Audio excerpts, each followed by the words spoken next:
Welcome back. The Commerce Department adding over 50 Chinese companies to its export blacklist for helping to develop advanced AI supercomputers and chips for military purposes. Joining me now is the Gatestone Institute senior fellow. He is the author of Plan Red, China's Project to Destroy America. Gordon Chang back with me. Gordon, great to see you.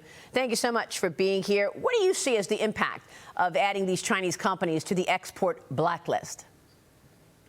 Well, it's a good move because it shows that the Trump administration is taking this AI issue seriously. Yeah. But we got to remember that we keep on adding Chinese companies to the blacklist, the entity list of the Commerce Department. But the point is that China just uses then other companies to accomplish what it wants, which is to gather up U.S. chips or U.S. technology. We've got to understand that all Chinese companies are a threat. Remember, Xi Jinping has this doctrine of military-civil fusion. The Communist Party itself believes that no entity, no person in China can disobey a Communist Party order. So we just should understand the fundamental nature of the Chinese system and put every Chinese party on the entity list. So what would be the most important move for the administration in facing off this threat? We've talked a lot about the Chinese stocks traded on U.S. exchanges. Would they go that far to remove those stocks from U.S. exchanges to stop the American public from investing in companies that may be working against the United States? Well, the Trump administration should do that, and as you pointed out in your documentaries, Underwriting the Enemy, we are funding China's assault on our society. We're doing that with trade, of course, but we're also doing it with investment, and we're allowing Chinese companies to list. Right now, we have this boom in the Chinese stock market, which is bouncing off a very low bottom. But nonetheless, Wall Street loves it, and they're trying to sell China to the American public again. As Roger Robbins has said, we're funding our own demise, and this has got to stop. Yeah, it's pretty extraordinary. We see it so clearly, and yet that is a very significant lever to push for the administration. So we're watching that. Meanwhile, Hong Kong-based company CK Hutchison planning to sell the 43 ports, including 2 near the Panama Canal, to a BlackRock-led U.S. investment group. This $23 billion deal moving forward despite anger, apparently, from Beijing and from Xi Jinping. The Trump administration is seeking to regain control of the canal and curb Chinese influence in South America. CIA Director John Ratcliffe testified about it yesterday. Listen to this.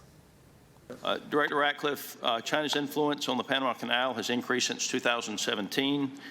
Panama became the first Latin American country to sign on to China's Belt and Road Initiative.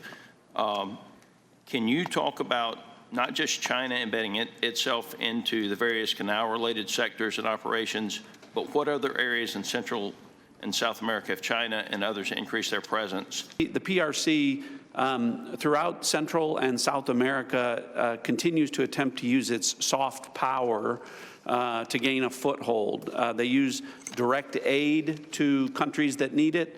They also provide funding to universities to get a foothold to create influence. You've seen the diplomatic efforts of the administration to address that and push back on PRC ownership of the canal locks.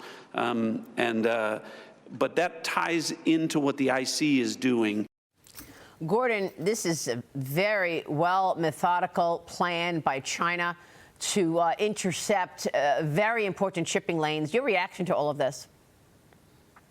Well, the interesting thing is that Beijing is now throwing a fit. Yesterday was the 3rd time that the central government's 2 main offices in Hong Kong reposted an article from Dao Gongbao, the major Chinese, pro-Chinese newspaper in Hong Kong. Those articles actually criticized Hutchison for selling the ports to BlackRock, and it did so in very corrosive terms, saying that any company that undermined China's national security was destroying its own foundations. And yet, Hutchison is going forward with this sale, which suggests that companies in Hong Kong are defying the Beijing central government, which is just inconceivable, or at least it would have been inconceivable a year ago. So I don't know what's going on here, but the point is that companies in Hong Kong are now starting to see that China is not as important to them as they once were. Otherwise, Hutchison would obey Beijing and would not be selling these 2 ports to BlackRock. Well, this sounds like a good development. I mean, Li Ka-shing, the head of CK Hutchison, you would think would bow to Xi Jinping. He's not. No, he's not. Interesting thing is that one of Li Ka-shing's sons, Richard Li, has been summoned to Beijing to go to the China Development Forum. And Beijing is going to put a lot of pressure on him there. And yet we're going to see how this works out. But Richard Li is not somebody who is going to say no to Beijing. But if he does, that signals a very important shift in the way that businesses around the world are starting to look at China. Yeah, I met Li Ka-shing when I went to Hong Kong many, many years ago, and he certainly was a major leader then. He remains with that leadership position in Hong Kong. I think it's just extraordinary that you have this kind of resistance coming out of Hong Kong after they, swept in there and threw all the freedom fighters in jail, including Jimmy Lai, a couple of years ago.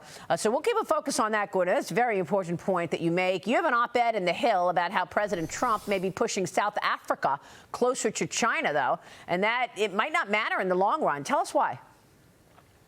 Well, first of all, South Africa is already in China's camp. Second of all, China is at high tide in Africa. We're seeing this with its signature Belt and Road projects are failing, and Beijing is not stepping up to put more money in them. And we're also seeing countries in Africa start to look at China in a very different light because China's commitments to them have not been fulfilled over the last couple of years. Also, the other thing is that countries in Africa need the United States. They're looking for alternatives to China, and we're seeing countries spend a lot more time talking to New Delhi and Washington. So even South Africa, which is a very pro-China country, is now wanting a trade deal with President Trump. And we see President Ramaphosa is actually trying to tamp down anti-American sentiment in South Africa. So that's a very good development. And here again, you see China's great friends are now starting to abandon Beijing, something that we would not have thought of a couple of years ago. Yeah, and that's, of course, the strategy of the CCP to get into Africa and start taking over to control those minerals, rich in minerals, as well as stop it from relationships with the U.S. Great reporting, Gordon. Thanks so much for joining us this morning.